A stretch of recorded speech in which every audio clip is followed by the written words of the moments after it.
მშვიდობის ბიზნეს ინსაიდერი ამჯერად მაესტროდან მოგესალმებათ. ბიზნეს ინსაიდერი დღეიდან ყოველ დილას 8 საათზე მაესტროდან შემოგთავაზებთ მნიშვნელოვან ანალიტიკას, სიუჟეტებს და რა თქმა უნდა მნიშვნელოვან სტუმრებს. პირველ რიგში მინდა ძალიან დიდი მადლობა გადაუხადო იმედის მენეჯმენტს, მაესტროს მენეჯმენტს ამ შესაძლებლობისთვის. რა თქმა უნდა ბიზნეს ინსაიდერი საქართველოს რჩება იმედზე, რჩება იმედის დილაში, ყოველ შაბათს და პარასკევს ჩვენ იმედის დილაში ვართ კვლავ, თუმცა კიდევ ერთხელ ყოველ სამუშაო დღეს დილის 8 საათზე ჩვენ უკვე აქ ამ სტუდიიდან შემოგთავაზებთ ეკონომიკისა და ბიზნესის მნიშვნელოვან სიახლეებს, რა თქმა უნდა მნიშვნელოვან სტუმრებთან ერთად.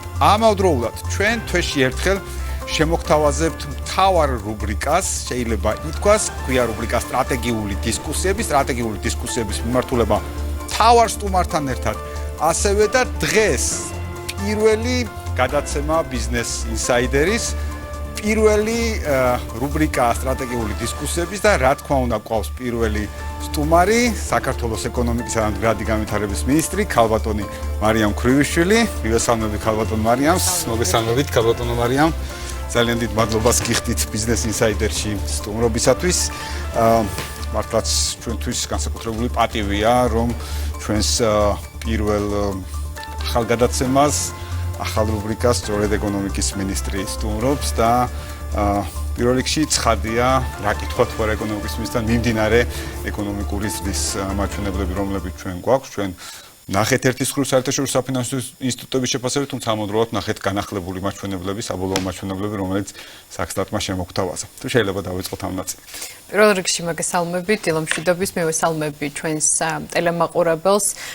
ნამდვილად სწორად აღნიშნეთ, ჩვენ ქვეყანას განსაკუთრებული წარმატება აქვს ჩვენი ქვეყნის ეკონომიკის განვითარების კუთხით და ნამდვილად ძალიან სასიხარულოა, რომ ჩვენი ეკონომიკური განვითარება განსაკუთრებით ბოლო წლების განმავლობაში გამორჩეულია და ლიდერია ევროპის ქვეყნებს შორის, ისევე როგორც რეგიონში. 2021-2025 წლამდე წლის პერიოდში ჩვენი ქვეყნის ეკონომიკა საშუალოდ 9.3%-ით გაიზარდა და განსაკუთრებით სასიხარულოდ უკვე ჩვენ შევხედავთ პროგნოზებს, რომელიც მათ შორის სავალუტო ფონდის მიერ გაკეთდა, საქართველოს კვლავ არის აღნიშნული როგორც უპირობო ლიდერი, რომელსაც საშუალო ვადიან პერსპექტივაში იქნება ყველაზე მაღალი ეკონომიკური ზრდა 5.1%-ი პუნქტის და ჩვენ რა თქმა უნდა პროგნოზების პოზიტიურია. რა თქმა უნდა პროგნოზებიც პოზიტიურია, ჩვენ ბუნებრივია, ჩვენ მთავარი ამოცანა წარმოადგენს ჩვენი ქვეყნის ეკონომიკის განვითარებას, გაძლიერებას, თითოეული სექტორის გაძლიერების უზრუნველყოფას, მხარდაჭერას, მცირე საშუალო მეწარმეების და ძალიან თანმიმდევრულად ვუდგებით თითოეული სექტორის განვითარებას, რასაც უდიდესი წვლილი შემდგომში ჩვენი ქვეყნის ჯამურ ეკონომიკურ წინსვლაში და რა თქმა უნდა ახალი სამუშაო ადგილების შექმნაში, რაც საბოლოოდ მე რა თქმა უნდა ითარგმნება თითოეული ჩვენი ქვეყნის მოქალაქის კეთილდღეობის ზრდაზე. როდესაც ზრდაზე ვსაუბრობთ, არ შემიძლია არ აღვნიშნო რამდენიმე მიმართულება, სადაც სარეკორდო მაჩვენებლები იყო, მათ შორის თუ არ შეიძლება ტურიზმის მიმართულებით. და არა მხოლოდ. დიახ, გასული წელი იყო ნამდვილად გამორჩეულად წარმატებული და გამორჩეულად წარმატებული ისეთ საკვანძო სექტორებში, რომელსაც უდიდესი როლი შეაქვს კიდევ ერთხელ ხაზს გაუსვავდით ჩვენი ქვეყნის ეკონომიკის განვითარებაში და უშუალოდ ახალი სამუშაო ადგილების შექმნაში. გამოსაყოფია რა თქმა უნდა გამორჩეულად ტურიზმის ინდუსტრია ციფრებს უყურებდი ახლა. დიახ, რეკორდი გვქონდა ჩვენ ორი მიმართულებით. პირველ რიგში ეს იყო ტურისტული ვიზიტების კუთხით და მეორე მხრივ, რაც რა თქმა უნდა განსაკუთრებით მნიშვნელოვანია, ეს არის ტურიზმიდან მიღებული შემოსავალი, რომელიც ისტორიულ მაქსიმუმს მიაღწია გასულ წელს. კი ბატონო. კიდევ ერთი მნიშვნელოვანი ნაწილი, რაზეც მინდა ყურადღება გავამახვილო, შეეხება ალბათ დღეს საქართველოს თითოეული მოქალაქისთვის განსაკუთრებულად აქტუალურ თემას, გარკვეულწილად წუხილსას მოქალაქეების დაკავშირებული ფასებთან, რაზეც საქართველოს მთავრობის მხრიდან ძალიან შეიძლება ასე ვთქვათ პროაქტიული პოზიცია მოვისმინეთ, რომ ნამდვილად მთავრობამ შეაფასა ვითარება და პროცესი ახლაც მიმდინარეობს მართალია უკვე საპარლამენტო ფორმატში, მაგრამ მაინც მანამდე იყო სამთავრობო ფორმატში მუშაობა. თუ შეიძლება თქვენი ხედვა, ეკონომიკის მინისტრის ხედვა ფასებთან დაკავშირებით და ასევე ის გადაწყვეტილება, რაც მთავრობის მხრიდან იყო ჯამში, რატომ გახდა ასეთი აქტიურობა, შეიძლება ასე ითქვას, ვიტყოდი პოზიტიური ჩარევა საჭირო. დიახ. პირველ რიგში უნდა ითქვას, რომ ჩვენ ქვეყანაში ბიზნესი თავისუფალია და ეს არის უმთავრესი და უმნიშვნელოვანესი საწყისი, რამაც მათ შორის უზრუნველყო საქართველოში ინვესტიციების ზრდა და უშუალოდ ჩვენი ქვეყნის ეკონომიკის განვითარება. სწორედ ამ ღირებულებებიდან გამომდინარე, ჩვენ ძალიან დიდი სიფრთხილით ვეკიდებით თითოეულ მიმართულებას და მათ შორის იმ საკითხს, რომელიც დიდი ზრუნვის საკითხია ჩვენი ხელისუფლებისთვის, რადგან ერთის მხრივ სექტორის განვითარებასთან ერთად, რომლის უდიდესი ინტერესიც ჩვენ ქვეყანას გააჩნია, ასევე ჩვენ რა თქმა უნდა გვმართავს სოციალური პასუხისმგებლობა ჩვენი მოსახლეობის მიმართ და აი ამ სწორი ბალანსის დაცვას ემსახურება ის პროცესი, რაშიც დღეს ჩვენ ვიმყოფებით. პირველ რიგში ეს არის პროცესი, რომელიც არის საკმაოდ გამჭვირვალე. პირველ რიგში მოხდა ლუსტრაცია გარკვეული პრობლემის და დღეს არ არსებობს მხარე, რომელიც არ ადასტურებს, რომ ეს არის საკითხი, რომელიც ძალიან აწუხებს ჩვენ მოსახლეობას. მეორე რიგში, რა თქმა უნდა, სახელმწიფომ თქვა, რომ ამ საკითხზე ვიწყებ ზრუნვას და მიუხედავად იმისა, რომ ეს არის საკმაოდ რთული და საკმაოდ კომპლექსური პროცესი, ჩვენ ამ პროცესის არ შეგვეშინდა და სწორედ აქედან გამომდინარე, პირველი რაც გავაკეთეთ პრემიერ-მინისტრის დავალებით, ეს იყო სიღრმისეული კვლევა და ანალიზი უშუალოდ ამ სექტორის, ფაქტობრივად გაანალიზდა თითოეული რგოლია მიწოდების ჯაჭვში და ამის შედეგად დაიდენტიფიცირდა ის გარემო ფაქტორები, რომელიც აი ამ მთელ პროცესში უზრუნველყოფს ფასის ასე ზრდას. ისიც რომ კვლევამ გაასაჯაროვა ის ძირითადი მიგნებები, რომელიც გულისხმობს საზღვრიდან დახლამდე 86%-იან ფასნამაც, რომელშიც არაერთი რგოლი არის, ასე ვთქვათ, შესული და მათ შორის უკვე ის კონკრეტული პუნქტები, რომელიც ხშირად ჩვენ უკვე ეთერების საშუალებით, შეხვედრების საშუალებით გვისაუბრია, რომელიც ეხება სხვადასხვა გადასახადებს, მათ შორის იყო ჩვენ მიერ ნახსენები 9 გადასახადი, რომელსაც მათ შორის ქსელური მარკეტები აწესებენ მიმწოდებლებისთვის, მათ შორის ქართველი მიმწოდებლებისთვის, ისევე როგორც დისტრიბიუტორები და ეს თავის მხრივ განაპირობებს პირდაპირ ისახება საფასო პოლიტიკაზე. ჩვენთვის მნიშვნელოვანია ორი რამ. პირველ რიგში ეს არის, რომ ნებისმიერმა სექტორმა და ნებისმიერმა ბიზნესმა ჩვენ ქვეყანაში უნდა განაგრძოს თავისუფლად ბიზნესის კეთება და რა თქმა უნდა ჩვენი დიდი ინტერესი და мотиваცია არის, რომ ბიზნესი იყოს მომგებიანი იმისთვის, რომ ბიზნესმა განაგრძოს ზრდა, განაგრძოს ახალი სამუშაო ადგილების შექმნა, მაგრამ მეორე მხრივ ამ პროცესში ჩვენ რამდენადაც უკვე ფაქტზე გვაქვს არსებული მონაცემები, რომ ფაქტობრივად თუ კი იდენტურ პროდუქციას ავიღებთ და შევხედავთ ევროპის ფასებს და იდენტურ პროდუქციაზე არსებულ ფასებს საქართველოში ჩვენ ხშირ შემთხვევაში ვხედავთ 30-40%-იან და შეიძლება 60%-იან ფასდაშორის სხვაობასაც და რა თქმა უნდა ჩვენ პირველ რიგში ამ თემაზე საუბარი დავიწყეთ კერძო სექტორთან. მქონდა არაერთი შეხვედრა მათ შორის ქსელურ მარკეტებთან, ისევე როგორც დისტრიბუტორებთან და ასევე ცალკეულად შევხვდით ადგილობრივ ქართულ მეწარმეებს და მწარმოებლებს, რამდენადაც ჩვენ ამ კვლევის ფარგლებში ასევე იდენტიფიცირება გავაკეთეთ უმნიშვნელოვანესი გამოწვევის, რომ ჩვენ ნაკლებად ვხედავთ და თითოეული ჩვენგანი, როდესაც ვსარგებლობთ ამ სერვისით, დახლებზე ქართულ პროდუქციას ნაკლებად ვხედავთ და ეს არის ის საკითხი, რომელიც არის ჩვენთვის ერთ-ერთი უმნიშვნელოვანესი, ერთის მხრივ რომ მოხდეს იმპორტზე დამოკიდებულების შემცირება, მეორეს მხრივ როგორ შევუწყოთ ჩვენ ქვეყანაში კიდევ უფრო მეტად წარმოების ხელშეწყობას და ასევე როგორ დავეხმაროთ ადგილობრივ მეწარმეებს, რომ აი ეს არსებული ბარიერები ერთობლივი ძალისხმევით კონსტრუქციული დიალოგის საფუძველზე სწორი ბალანსი და გამოსავალი ვნახოთ, რომელიც ერთის მხრივ ასევე იქნება საინტერესო და მომგებიანი კერძო სექტორისთვის, მაგრამ მეორეს მხრივ ეს ხელშეუწყობს მცირე საშუალო მეწარმეების განვითარებას და საბოლოო ჯამში ჩვენ უნდა გავიდეთ ისეთ შედეგზე, რაც იქნება ჩვენი თითოეული ქვეყნის მოსახლეობის ინტერესების გათვალისწინება. კი ბატონო, თქვენ გარკვეულწილად აღნიშნეთ ეს ნაწილი ბიზნესთან დიალოგი და ასევე აღნიშნეთ, რომ პრობლემა ფაქტიურად ყველამ დაინახა. მათ შორის აი ამ შეხვედრების შემდგომ, როდესაც ვისმენდით ბიზნეს სექტორიდან კომენტარებს, ისინი ერთ მხრივ პრობლემას შესახებაც საუბრობდნენ და ამავდროულად გარკვეულ შემთხვევაში მათგან ყოველ შემთხვევაში საჯარო კომენტარებში ამას ვისმენთ, რომ იყო გარკვეული გზებიც კი გამოსავალის მოძიების. სულ დასაწყისში, როდესაც პროცესი დაიწყო, სიმართლე გითხრათ, ოპონენტების მხრიდან იყო საუბრები იმასთან დაკავშირებით, ეს ხო მორიგი ზეწოლა, ან ასე შემდეგ ბიზნესზე. რეალურად თქვენ როგორც მინისტრი ბრძანდებოდით ყველა შეხვედრაზე, ისევე როგორც ამ შეხვედრების მიღმაც თქვენს მოადგილეებს მუდმივი კომუნიკაცია აქვთ ბიზნესთან. რეალურად პროცესში ბიზნესი როგორ მოდის აი ამ დიალოგის პროცესში, რა ხდება, რაც შეიძლება უფრო მეტი უთხრათ, ასე ვთქვათ, საზოგადოებას ამ პროცესში. პირველ რიგში რა თქმა უნდა, ჩვენმა საზოგადოებამ ძალიან კარგად იცის, რომ ის გარემო, ის საინვესტიციო გარემო, ის ბიზნეს გარემო, რომელიც ამ ქვეყანაში შექმნილია, არასდროს არ ქმნის ისეთ ვითარებას, სადაც შეიძლება რომ რომელიმე ბიზნეს სექტორის წარმომადგენელმა თქვას, რომ ისინი თავს თავისუფლად ვერ გრძნობენ. ასევე არ არსებობს არც ერთი ფაქტი. 2012 წლიდან დღემდე, როდესაც ერთი კომპანია მაინც იტყვის, რომ მასზე ზეწოლა ხორციელდებოდა და პირიქით თითოეული ჩვენგანი და რა თქმა უნდა ამ შემთხვევაში მეტად ვისაუბრებ ჩვენ სამინისტროზე, რადგან ჩვენ ყველაზე მეტი კავშირი გვაქვს კერძო სექტორთან, ბიზნესის წარმომადგენლებთან. ჩვენი მთავარი ამოცანა არის მაქსიმალურად გვერდში დაუდგეთ, ხელი შეუწყოთ ბიზნესის წარმომადგენლებს იმისთვის, რომ მათთან ერთად ჩვენ ყოველწლიურად გავზარდოთ ჩვენი ქვეყნის ეკონომიკა. ეს არის მთავარი. ამ პროცესში სხვათა შორის დებატების დროსაც გამოვლინდა, მინდა აღვნიშნო დებატების ნაწილსაც უყურებ, სადაც ასევე ბიზნესის წარმომადგენლები იყვნენ. უბრალოდ პრობლემა ამ კუთხით მაინც მე ვფიქრობ საბოლოო ჯამში არის ის, რომ თითქოს ველოდებით ძალიან სწრაფად კონკრეტულ შედეგებს, მაგრამ რეალობაში ალბათ გარკვეული ანალიზი ჭირდება, ამიტომაც არის ალბათ საპარლამენტო ფორმატში გადანაცვლებაც პროცესის. სიმართლეფერი რო ვიყო, შეხვედრები იყო ძალიან საინტერესო და ძალიან გულწრფელი ასევე. კერძო სექტორმა ფაქტობრივად ყველა ის მიგნება, რომელიც ჩვენი კვლევის საფუძველზე, ასე ვთქვათ, გასაჯარავდა თითოეულ შეხვედრაზე, ყველა მიმართულებით იქნა დადასტურებული. შესაბამისად, ასევე დასაფასებელია ის, რომ კერძო სექტორის შეხვედრაზე მოდიოდა უკვე კონკრეტული მოსაზრებებით, გადაჭრის გზებით და ჩვენ ყველა შეხვედრის ბოლოს რეალურად ვაჯერებდით პოზიციებს, რა იქნებოდა უფრო მეტად სწორი გზა, რომ ასე ვთქვათ, დასახულ მიზნამდე ერთობლივი ძალისხმევით სწორი გზით მივიდეთ.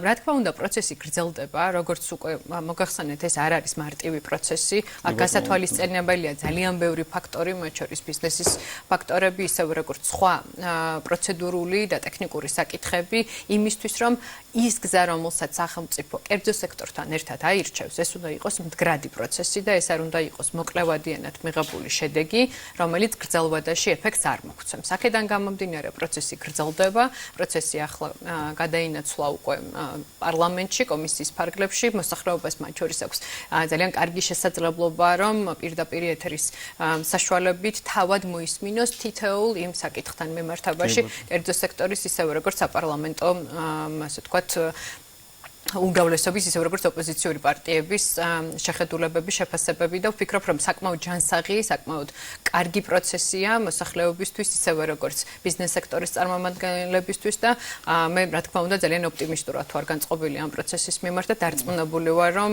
სწორი საერთო გზებით ჩვენ აუცილებლად უზრუნველყოფთ სასურსათო პროდუქციაზე ფასების შემცირებას. და კი ბატონო, ძალიან დიდი მადლობა, რომ პროცესი ძალიან ღიაა, იმიტომ რომ ფაქტიურად თითოეული დაინტერესებული მხარე ხედავს თუნდაც ის სივრცე, რაც არის ფასების შემცირების ნაწილში და ფაქტობრივად ყველა ხედავს, რომ ცდას არავინ არ აკლებს ამ შემთხვევაში ამ კუთხით და ნახოთ საპარლამენტო ფორმატის, რომელიც ასევე დიდი ყურადღებით ვაკვირდებით.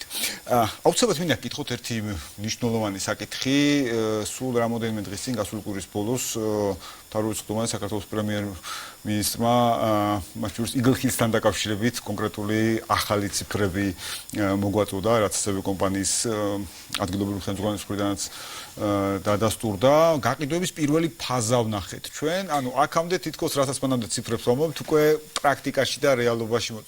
როგორია შედეგები, როგორი მოლოდინები არის თუ არა ის, რასაც მაგალითად თქვენ თავიდანვე გქონდათ, როდესაც ამბობდით, რომ უპრეცედენტო ინვესტიცია იყო ქვეყნისთვის. ეს ინვესტიცია არის უმნიშვნელოვანესი ჩვენი ქვეყნისთვის, უპრეცედენტოა მისი მოცულობა 6.6 მილიარდი ამერიკული დოლარი და ძალიან ბევრი გვაქვს ამ თემაზე ნასაუბრები, მათ შორის იმ დადებით ეფექტებზე, რასაც ეს პროექტი ჩვენი ქვეყნის ეკონომიკისთვის უზრუნველყოფს, მათ შორის როგორც 11 მილიარდის პირდაპირ ეფექტი, 24,000 სამუშაო ადგილი შეიქმნება მშენებლობის პერიოდში და უკვე როდესაც პროექტი ოპერირებაში გაეშვება, დაახლოებით 8,000 ახალი სამუშაო ადგილი შეიქმნება ჩვენი ქვეყნის მოქალაქეებისთვის. ძალიან საინტერესოა ის დინამიკა, რომელიც ჩვენ დავინახეთ მაშინ, როდესაც კომპანიამ გადაწყვიტა, რომ უკვე გაყიდვების აქტიური პროცესი დაეწყო.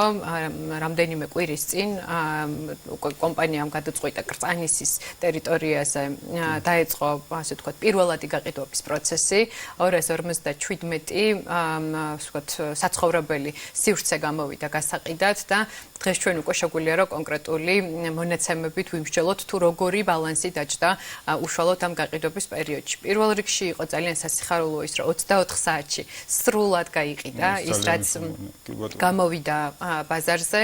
მეორე, რა თქმა უნდა, განსაკუთრებით სასიხარულო ასე ვიტყოდი არის ის რომ 60% შეიძინა საქართველოს მოქალაქეებმა, დანარჩენი 40% იყო საკმაოდ დივერსიფიცირებული, მათ შორის ევროპის ქვეყნებიდან, მათ შორის აზიის ქვეყნებიდან და რაც ასე ვთქვათ, ჩვენ ხშირად ოპონენტებისგან გვესმოდა, რომ ეს პროექტი იქნებოდა საფუძველი ჩვენი ქვეყნის არაბიზაციის და ეს საფრთხეები, რომ თითქოს ამ ქვეყანაში გადმოცხოვრდებოდნენ უცხო ქვეყნის მოქალაქეები და იქ არ იქნებოდა სივრცე ჩვენი ქვეყნის მოქალაქეებისთვის, ჩვენთვის, რამდენადაც იყო პროგნოზი, რომ კვადრატული თუ სწორედ მახსოვს $15,000 უნდა გაყიდულიყო, რეალურად ჩვენ ვნახეთ, რომ ერთი კვადრატული ფასი დაიწყო $1,650-დან და ჩვენ ასევე ვნახეთ, რომ უმეტესმა 60%-მა ვინ შეიზღიდა პირველი გაყიდვების ფარგლებში გამოტანილი ობიექტები, ეს არიან ჩვენი ქვეყნის მოქალაქეები და რა თქმა უნდა არაბიზაციის არარსებული რისკები თავშივე, რა თქმა უნდა, ლუსტრაცია მოხდა და ესეც მათ შორის არის ჩვენი საზოგადოებისთვის ძალიან ნათელი მაგალითი თუ რა ფორმებით და რამდენად სრულ ნარატივებით ხშირ შემთხვევაში ცდილობენ ჩვენი ოპონენტები რომ შეცდომაში შეიყვანონ ჩვენი საზოგადოება. აბსოლუტურად და სამწუხაროა რომ იმის მაგერად რომ ხშირ შემთხვევაში იყოს გულშემატკივრობა ქვეყნის განვითარების ჭრილში არის ხოლმე პირიქით საპირისპირო ლეგენდების მოსვენა ამ ჭრილშიც ვნახეთ და ნახეთ ასევე და ასევე ხშირად საუბრობენ არა თუ ნახეთ არამედ მიმდინარე პროცესს ვადევნებთ თვალყურს რომ გარკვეულწილად ხდება ხოლმე დაკნინება შუადერეფნის ნაწილის. მაშინ როცა ჩვენ ვისმენთ საერთაშორისო პარტნიორების მხრიდან შუადერეფანზე მართლაც ობიექტურად აღმატებულ საუბარს ხშირად ჩვენი ოპონენტები, ხელისუფლების ოპონენტები, ამ ქვეყნის ოპონენტები თქო ასე აკნინებენ შუადერეფნის ნაწილს. მაგრამ რეალურად რა ხდება შუადერეფნის ჭრილში, სად ვართ და რა სტრატეგიული პროექტებია, რომელსაც ამ პერიოდის განმავლობაში ვავითარებთ მათ შორის ეკონომიკის სამინისტროს ლიდერობით. ჩვენთვის ძალიან მნიშვნელოვან და დიდ პრიორიტეტს წარმოადგენს ჩვენი ქვეყნის პოზიციონირების კიდევ უფრო მეტად გაძლიერება და რა თქმა უნდა ის რომ საქართველოს აქვს შესაძლებლობა მისი ადგილმდებარეობიდან გამომდინარე რომ იყოს კარგი პარტნიორი, იყოს დამაკავშირებელი აზიასა და ევროპას შორის, ეს არის ის მიმართულება, რასაც ყოველწლიურად ჩვენ ძალიან დიდ ყურადღებას ვუთმობთ. პირველ რიგში რა თქმა უნდა ვიტყოდი რომ საქართველოს განაგრძობს იყოს კარგი პარტნიორი და ჩვენ გვაქვს ძალიან მჭიდრო თანამშრომლობა პარტნიორ ქვეყნებთან, მათ შორის როგორც არის აზერბაიჯანი, ყაზახეთი, ჩინეთი, იმისთვის რომ შუადერეფნის მარშრუტზე ყოველწლიურად იზრდებოდეს ტვირთნაკადი და ჩვენ ასევე ვხედავთ რომ დინამიკა არის განსაკუთრებით მზარდი, ჩვენ მუდმივად ასე ვთქვათ სინქრონში გეგმავთ წლების განმავლობაში განსახორციელებელი ინფრასტრუქტურული სამუშაოების გეგმას იმისთვის რომ საქართველოს ასევე განაგრძოს პარტნიორ ქვეყნებთან ერთად უზრუნველყოს გაზრდილი ტვირთნაკადის გამტარუნარიანობის ასე ვთქვათ უზრუნველყოფა კონდა შესაბამისი ინფრასტრუქტურა იმისთვის რომ მოვემსახუროთ სწრაფად და ეფექტურად ჩვენ ქვეყანაში შემოსულ ტვირთს იქნება ეს ქვეყნის მიღების თუ ქვეყნის სატრანზიტო ასე ვთქვათ ფუნქციის გამოყენების თვალსაზრისით. აქედან გამომდინარე ჩვენ უკვე გვაქვს არაერთი მნიშვნელოვანი პროექტი, მათ შორის მომდევნო წლების განმავლობაში 7 მილიარდ ლარზე მეტი ინვესტიცია განხორციელდება უმნიშვნელოვანეს უმსხვილეს ინფრასტრუქტურულ პროექტებში. მე მინდა გამოვყო საქართველოს რკინიგზა, იცით რომ გასული წლის ბოლოს საქართველოს პრემიერ-მინისტრმა სწორედ აი ამ მიზეზებიდან გამომდინარე მიიღო უმნიშვნელოვანესი გადაწყვეტილება და 1 მილიარდი ლარი დამატებითი ინვესტიცია მოხდება საქართველოს რკინიგზაში, რის ფარგლებშიც მოხდება სალოკომოტივო პარკის გაზრდა. ეს რა თქმა უნდა რკინიგზას მისცემს საქართველოს რკინიგზას მისცემს შესაძლებლობას რომ უფრო მეტი ტვირთი გაატაროს უფრო მოკლე ვადაში. ამის გარდა ჩვენ იცით რომ უდიდეს ყურადღებას ვუთმობთ საპორტო ინფრასტრუქტურის განვითარებას, ძალიან აქტიურ ფაზაში გადავა ანაკლიის პორტის მშენებლობა უახლოეს პერიოდში ფაქტობრივად დასრულებულია სამობილიზაციო სამუშაოები. რა თქმა უნდა ანაკლიის პორტი იქნება უმნიშვნელოვანესი და ძალიან დიდი ღირებულების მომტანი არა მხოლოდ საქართველოსთვის, არამედ რეგიონისთვის და რა თქმა უნდა შუადერეფნისთვის. ამის მიღმა ჩვენ აქტიური სამუშაო პროცესები გვაქვს საქართველოში ახალი საერთაშორისო აეროპორტის მშენებლობის კუთხით, იცით რომ ვაზიანში აშენდება ახალი აეროპორტი, რომლის გამტარუნარიანობაც იქნება 20 მილიონი მგზავრი, ანუ ფაქტობრივად გაუთქმაგდება მინიმუმ ის მოცულობა, რომელიც დღეს ჩვენ თბილისის საერთაშორისო აეროპორტში გვაქვს და აღნიშნული აეროპორტი კიდევ უფრო დიდ ღირებულებას შესცენს ჩვენი ქვეყნის სატრანსპორტო, ისევე როგორც მათ შორის პირდაპირად, ასე ვთქვათ, დადებითად აისახება ჩვენი ქვეყნის ტურიზმის და ჯამურად ჩვენი ქვეყნის ეკონომიკის ზრდაზე. ამის მიღმა ასევე ვიტყოდი, რომ როდესაც ჩვენ ვსაუბრობთ ლოჯისტიკური და ტრანზიტულ-ლოჯისტიკური, უფრო ასე მეტად ჰაბის გაძლიერების კონცეფციის გაძლიერებაზე, ჩვენ ასევე მნიშვნელოვან ყურადღებას ვუთმობთ ენერგეტიკული ჰაბის ფუნქციის გაძლიერებას და არაერთი მნიშვნელოვანი პროექტი გვაქვს ჩვენი ქვეყნის შემდგომი განვითარებისთვის, იქნება შავი ზღვის წყალქვეშა კაბელი თუ სხვა მნიშვნელოვანი პროექტები, რომელიც ერთის მხრივ გააძლიერებს კონკრეტული სექტორების მიმართულებას, მაგრამ მეორეს მხრივ გააძლიერებს ჩვენი ქვეყნის როგორც ჰაბის ფუნქციას. რადგან ენერგეტიკის სექტორი ახსენეთ, სრულად მოყვებით შუადერეფანთან დაკავშირებულ საკითხებზე, მართლაც საქართველოს როლი განსაკუთრებულია და ჩვენი ალბათ თავარი ამოცანაც და მიზანიც არის, რომ უზრუნველყოთ საბამისი ინფრასტრუქტურა, რათა ეს როლი უფრო უკეთესად ეფექტურად შევასრულოთ და ამ გაზრდილ მოთხოვნას უპასუხოთ, რომელიც დღეს არის, ვინც საუბრობს შემცირებაზე, ეს ნაწილი უბრალოდ არ მესმის, მაგრამ მაინც. თუმცა ენერგეტიკაზე რადგან ვსაუბრობთ, არ შემიძლია არ გკითხოთ კიდევ უფრო მეტად ხედვა ენერგეტიკულ ჭრილში, ვინაიდან ჩვენ თქვენი მხრიდან ახლა ახსენეთ შავი ზღვის კაბელი, რომელიც თავისთავად მათ შორის მოიაზრებს, რომ საქართველოს გარკვეულ პერიოდის განმავლობაში უნდა უზრუნველყოს საექსპორტო ელექტროენერგიის წარმოება. თუმცა ამასობაში ჩვენი ეკონომიკური ზრდის პარალელურად ჩვენ გვჭირდება ადგილზეც ელექტროენერგიის წარმოება, იმისთვის რათა გავხდეთ თვითკმარი. არაერთხელ მოგვისმინეთ თქვენგან ბატონ პრემიერ-მინისტრისგან ეს ნაწილი, ისევე როგორც ჩვენ მოვისმინეთ მართლაც ენერგეტიკის სექტორისთვის უპრეცედენტო გადაწყვეტილება, რომელიც იყო მილიარდი ლარის პატიებას დაკავშირებით ზუსტად იმიტომ, რომ სექტორს მეტად შეუწყოთ. თუ შეგიძლიათ რომ ამ ჭრილში გვითხრათ ენერგეტიკის შესახებ კიდევ უფრო მეტი რას მოვიაზრებთ? დღეს შეიძლება თამამედი თქვას, რომ ერთ-ერთი ყველაზე გამორჩეული სექტორი, როგორც აზროვნავი, ჩვენი ქვეყნისთვის ეს არის ენერგეტიკის სექტორი, რადგან ამ სექტორის სიძლიერე პირდაპირ გულისხმობს ჩვენი ქვეყნის სიძლიერეს, ჩვენი ქვეყნის ენერგოდამოუკიდებლობას და ჩვენი ქვეყნის ენერგოუსაფრთხოებას და სწორედ აქედან გამომდინარე ჩვენი მთავარი დასახული მიზანი ეს არის, რომ საქართველო უნდა გახდეს ელექტროენერგიის გენერაციის თვალსაზრისით თვითკმარი.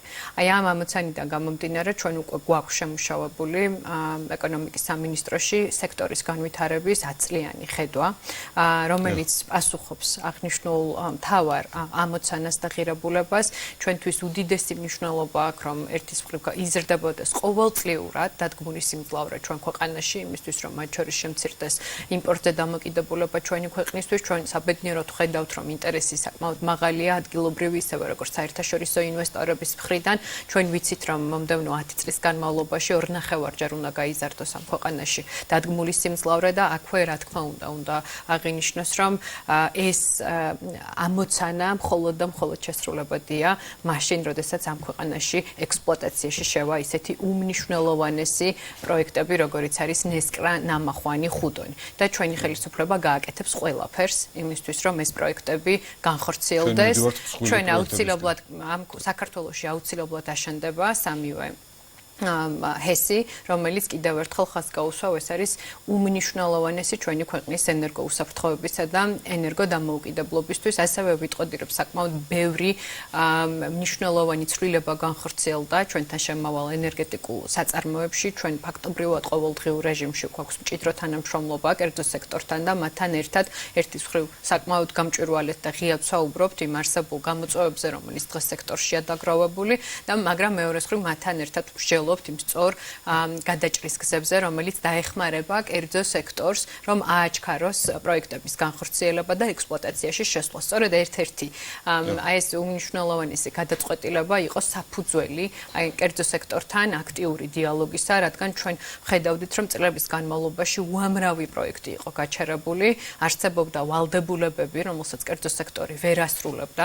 სხვადასხვა ობიექტური თუ არაობიექტური მიზეზების გამო და იყო 1 მილიარდი ლარის პირგასამტეხლოები, ჯარიმები დაკისრებული ზოგადად ინდუსტრიაზე. და რა თქმა უნდა, ჩვენი ამოცანა იყო ის, რომ მაქსიმალურად აი კონკრეტული ბარიერების სწორი გზით ასე ვთქვათ, გადაჭრა გაგვეკეთებინა და რამდენადაც ეს იყო მთავარი თხოვნა, ალბათ კერძო სექტორის მხრიდან შემიძლია ასეც დავარქვა, რომ ჯარიმებზე ყოფილიყო სამართლიანი გადაჭრის გზა, პატიება, პირობიანი პატიება, ჩვენ შევიმუშავეთ ასეთი ეგრეთ წოდებული პირობიანი პატიების ფორმა, სადაც თქვით, რომ აბსოლუტურად ყველა კომპანიას იმის მიუხედავად იყო ობიექტური თუ არაობიექტური ის არსებული დაგროვებული ჯარიმები ყველას ვაძლევთ უპირობოდ იმის შესაძლებლობას, რომ პროექტების განხორციელება შეძლონ, შესაბამისად ფორმდება ახალი შეთანხმება, რითიც ინვესტორი ასახელებს გონივრულ, რა თქმა უნდა, ურთიერთშეთანხმებით გონივრულ ვადას პროექტის განხორციელების, ამის საფუძველზე მათ ჩამოეწერებათ არსებული დავალიანება, ჯარიმა და ისაზღვრება ახალი ვადა. თუ კი ინვესტორი, დეველოპერი ამ შემთხვევაში ვერ შეძლებს, რომ აღნიშნულ დათქმულ ახალ ვადაში განახორციელოს პროექტი და ბუნებრივია აქ ხას გაუსვავრო, ჩვენ გვექნება საკმაოდ მკაცრი მონიტორინგი, მკაცრი რა საკმაოდ ესეთი მონიტორინგის სისტემას ნერგავთ იმისთვის, რომ მუდმივად პულსზე, რა თქმა უნდა, იმიტომ რომ ჩვენ უნდა გვესმოდეს ვითარდება თუ არა პროექტი იმ გეგმა გრაფიკით, რომელიც მასსა და საქართველოს მთავრობას შორის დაიდო, რადგან ასევე ენერგეტიკის სექტორში მნიშვნელოვანია ის, რომ თითოეული პროექტი მეტწილად გულისხმობს სახელმწიფოს მხრიდანაც განსახორციელებელ უმნიშვნელოვანეს და ვიტყოდი საკმაოდ მაღალი ღირებულების მქონე ინფრასტრუქტურას. ამიტომ მონიტორინგის სისტემა ინერგება და დაინერგება ეკონომიკის სამინისტროში, თუმცა რო დავასრულო აზრი, ეს პატიება გულისხმობს კიდევ ერთხელ პირობიან პატიებას, რომ თუ კი ვერ მოხდება დათქმულ ახალ ვადაში პროექტის განვითარება და განხორციელება, მაშინ ინვესტორს აღუდგება ნაპატიები ჯარიმა და დაეკისრება ბუნებრივია ახალი ჯარიმა. ვფიქრობთ, რომ ეს იყო საკმაოდ ოპტიმალური, საკმაოდ სამართლიანი, მათ შორის სახელმწიფოსთვის და პირველ რიგში ასევე სამართლიანი კერძო სექტორისთვის და ეს პროცესი დღეს უკვე ძალიან აქტიურ ფაზაშია და რა თქმა უნდა, სასიხარულოა, რომ კერძო სექტორმა ძალიან დადებითად შეაფასა მთავრობის ეს გადაწყვეტილება და დარწმუნებულები ვართ, რომ ეს იქნება უმნიშვნელოვანესი ბიძგი ენერგეტიკის სექტორში დადგმული სიმძლავრეების ზრდის და ვიტყოდი ყოველწლიური ზრდის კუთხით. აბსოლუტურად გეთანხმებით, ყოველთვის განსაკუთრებით მნიშვნელოვანია და თქვენ ხშირად უსვამთ ამას ხას, რაც ბიზნესი გრძნობს და ბიზნესთან უკავშირიც ასეა, მათ შორის ჩვენც მედიიდან ამ თემას ვაკვირდებით, რომ ყველა გადაწყვეტილება ერთ მხრივ ანალიზს ეფუძნება და მეორე მხრივ დიალოგს ბიზნესთან. მე მახსოვს რამოდენიმე შეხვედრა ენერგეტიკის სექტორის როგორც კომპანიებთან, ისე ზოგადად დარგის სპეციალისტებთან, როცა საბოლოოდ ამ გადაწყვეტილებამდე მიხვედით, ანუ მათთან დიალოგი იყო ფართოდ. დარგთან მე შემიძლია თამამად ვთქვა, რომ ჩვენ გვაქვს ყოველდღიური დიალოგი, ეს ბუნებრივია ეხება მათ შორის ენერგეტიკის სექტორსაც, ისევე როგორც სხვა სექტორებსაც. ხშირ შემთხვევაში ჩვენ გვაქვს ხოლმე უფრო გაფართოებული ფორმის შეხვედრები, რომელიც შეიძლება მედიით უფრო მეტად შუქდება, მაგრამ ამავდროულად ჩვენ გვაქვს მედიის მიღმაც ყოველდღიური შემიძლია თამამად ვთქვა, შეხვედრები დარგის წარმომადგენლებთან, რადგან ამ სექტორში დაგროვდა, განსაკუთრებით ამ სექტორში დაგროვდა ძალიან ბევრი გადასაჭრელი გამოწვევა და იმისთვის, რომ სახელმწიფომ სწორედ უპასუხოს და სწორედ დაეხმაროს და სწორი ინსტრუმენტები უზრუნველყოს კერძო სექტორისთვის. აი ამ პროცესს ემსახურება ჩვენი მუდმივი დიალოგი ბიზნეს სექტორის წარმომადგენლებთან და ვიტყოდი, რომ საკმაოდ სწორი და საკმაოდ ჯანსაღია ეს პროცესი. ერთის მხრივ ბიზნესის წარმომადგენლებს აქვთ განცდა იმის, რომ სახელმწიფო მათ უსმენთ და სახელმწიფო მათ მოსაზრებებს გარკვეულწილად ითვალისწინებს და ეს არის ალბათ ის სწორი ბალანსი, რაც ვიტყოდი, რომ ჩვენი ქვეყნის ეკონომიკის და ჩვენი ქვეყნის ეკონომიკისთვის ძალიან მნიშვნელოვან სექტორებს ასე სწრაფად ზრდის. აბსოლუტურად, იმიტომ რომ მე არ ვიცი საქართველოში ბიზნეს კომპანია, რომელიც რაიმე ფორუმით იტყვის, რომ მას ხელისუფლებასთან კომუნიკაციის პრობლემა აქვს. სხვადასხვა ფორმატში, ისე როგორც თქვენ აღნიშნეთ, ყოველდღიურ შეხვედრებს, რომელიც შეიძლება მედია ესე არ ჩანს და ვერ იქნება, ბიზნესი ჩართულია ხელისუფლებასთან დიალოგში და ბოლოს აუცილებლად მინდა გკითხო, თუმცა მესმის რომ ეს ახალი ინიციატივაა, მაგრამ რამდენადაც შეგვიძლია ვთქვათ ამ საკითხზე, საკითხი შეეხება საქართველოს ეკონომიკის განვითარების ბანკის ფორმირებას, საკმაოდ საინტერესო ინიციატივა გაჟღერდა, გაჩნდა ძალიან ბევრი კითხვა, იყო გარკვეული ინფორმაცია ამასთან დაკავშირებით, თუმცა რა შეუძლია გითხრას ეკონომიკის მინისტრმა ამ თემაზე დღეს. ესე იგი ძალიან დიდი ინტერესი გამოიწვია აღნიშნულმა ინიციატივამ, მიუხედავად იმისა, რომ ჩვენ ცოტა მოგვიანებით გვეგმავდით უფრო სრულ ფასოვან და ყოვლისმომცველ პრეზენტაციას. ალბათ დღეს ვეცდები, რომ ცოტათი უფრო მეტი ინფორმაცია მოგაწოდოთ, თუმცა რა თქმა უნდა ჩვენ მოგვიანებით გვექნება შესაძლებლობა, რომ უფრო სიღრმისეულად ვიმსჯელოთ. პირველ რიგში რა თქმა უნდა ვიტყვი იმას, რომ გავიმეორებ უფრო მეტად იმას, რომ ჩვენი ხელისუფლების მთავარ საზრუნავს წარმოადგენდა და წარმოადგენს მეწარმეების ხელშეწყობა. და ერთ-ერთი გამოკვეთილი და გამორჩეული ინსტრუმენტი, რომელიც შეიქმნა ამ ყველაფრის გასაკეთებლად, ეს არის აწარმოეს საქართველო.